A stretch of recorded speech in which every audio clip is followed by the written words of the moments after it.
is blowing smoke, because we don't know, because that information. But whether it is 50 trillion or 100 trillion or 500 trillion or a quadrillion, it doesn't make any difference. The bomb has already killed the patient. It's all gone. The system is broke. And until we go back to constitutional money, until we eliminate the Federal Reserve Board, until we have a hard currency, the situation is going to get worse and worse and worse. And about 8 or 9 years ago, when the Asian countries went down, is the United States went in there and they said, you've got to get rid of all of your toxic debts. And they kicked and screamed and they kicked and screamed, but they finally got rid of their toxic debts. They had 2 or 3 years, and now the countries like Thailand and Vietnam and Indonesia are coming back up, and they're coming stronger because they got rid of their toxic debts. Now, 20 years ago, when Japan went down, they didn't get rid of their toxic debts, and they've had 20 years of recession. Right now, we're just feeding all this money, good money after bad, into these financial situations, and there is no way to stop the bleeding. There is no way to stop the bleeding. And unless we cut out the toxic debts, unless we take our medicine, unless we go back to constitutional money, it's just not going to happen. Unless we invest in productivity, unless we invest in sustainability, unless we invest in our people, it's not going to happen. And these are the choices that Alex is putting out to all of us. And now we have to become aware of it through this information war, and then share this information with our friends and families and change the paradigm. Now, George, when you look at what the globalists have done, they want us dependent. They want us domesticated. They want us institutionalized. And they say in their own documents, that's why they paid for decades for companies to leave the United States, tax incentives. That's why they did everything they could. And now you look at their stimulus, it's only to expand their power and control and accelerate the debt while telling us on the news it's our fault, we did it. And it is our fault in that we let the globalists carry this out. But that's like a kid who's 5 years old and didn't listen to mom and gets tricked into the back of a van and gets raped and tortured to death.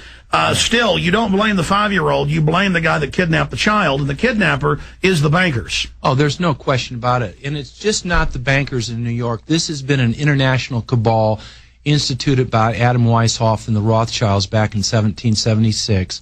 And again, this is not conspiracy theory. This is just plain fact. They instituted, the brains of Rothschild is to institute fiat currency. And he took over the Banque Nationale de Paris. He took over the Bank of England. He took over the Bank of Italy.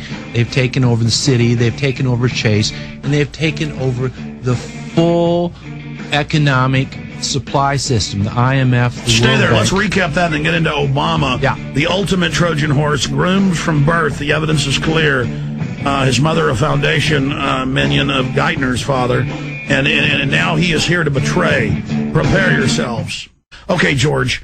First of all, I'd like to say thank you to your sponsors, because those companies, I have solar on my house. It provides about 30% of my power. And everybody has to be aware. You got to start planting your victory gardens right now. Food is going to be the massive roadblock. And while you're out there planting it and enjoying it, you're meant to dig in the dirt and see earthworms. Absolutely. Your children just love it. They don't want to watch TV. Give them a chance.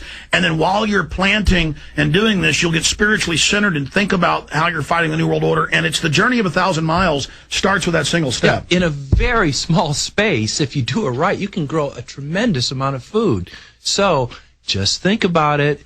Get some solar. Get a car that gets at least 30 miles a gallon. Get a victory garden. Start becoming sustainable right now. And that's real sustainable, not their counterfeit sustainable, right. Which they mean control. Now, George, let's get into Obama.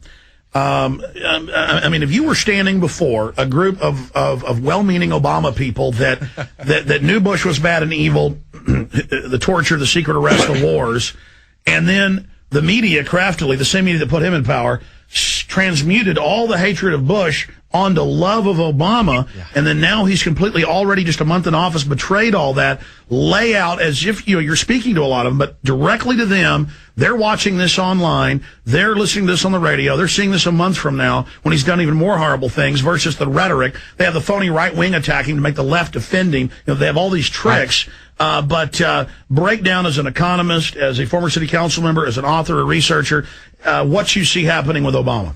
Well, this is not a theoretical discussion, because I had this discussion just a couple of days ago with some very, very dear friends of mine.